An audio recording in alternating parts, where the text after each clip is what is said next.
प्रधानमंत्री की रूस यात्रा टूट गई परंपरा। शपथ ग्रहण के बाद प्रधानमंत्री ने अपनी पहली द्विपक्षीय यात्रा के लिए पड़ोसी देश की जगह रूस को चुना। इतिहास। ग्रेटर देन शपथ ग्रहण के बाद प्रधानमंत्री नरेंद्र मोदी ने अपनी पहली द्विपक्षीय यात्रा के लिए रूस को चुना। ग्रेटर देन प्रधानमंत्री ने आमतौर पर शपथ ग्रहण के बाद पड़ोसी देश की यात्रा करने की परंपरा को तोड़ दिया है। ग्रेटर देन प्रधानमंत्री ने जून 2014 भूटान और जून 2019 मालदीव और श्रीलंका में इस परंपरा का पालन किया था। हालांकि वो पिछले महीने इटली गए थे, लेकिन वह G7 नेताओं की बहुपक्षीय बैठक के लिए था। ग्रेटर देन रूस की यह यात्रा नई दिल्ली और मॉस्को के संबंधों के महत्व और विदेश नीति में इसकी प्राथमिकता को रेखांकित करती है। ग्रेटर देन नरेंद्र मोदी और पुतिन की यह मुलाकात लगभग उसी समय होगी जब नाटो के 32 देशों के नेता 9-11 जुलाई को वाशिंगटन डीसी में रूस विरोधी सैन्य गठबंधन के 75 साल पूरे होने का जश्न मनाने के लिए एकत्रित होंगे। भारत और रूस।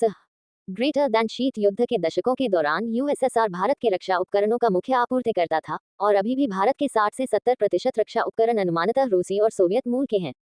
ग्रेटर देन भारत और रूस ने S-400 triumph mobile surface to air missile system, MiG-29 लड़ाकू विमान, Kamov helicopter, T-90 tank, Su-30 MKI लड़ाकू विमान, AK-203 असॉल्ट राइफल और ब्रह्मोस सुपरसोनिक क्रूज मिसाइलों के लाइसेंस प्राप्त उत्पादन के लिए समझौतों पर हस्ताक्षर किए हैं।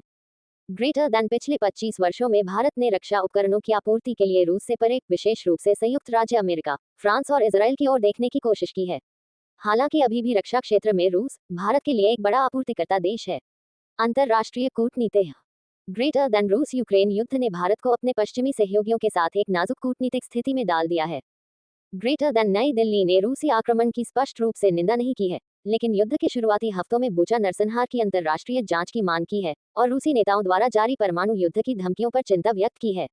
भारत ने संयुक्त राष्ट्र सुरक्षा परिषद में कई प्रस्तावों में रूस के खिलाफ मतदान से परहेज किया है।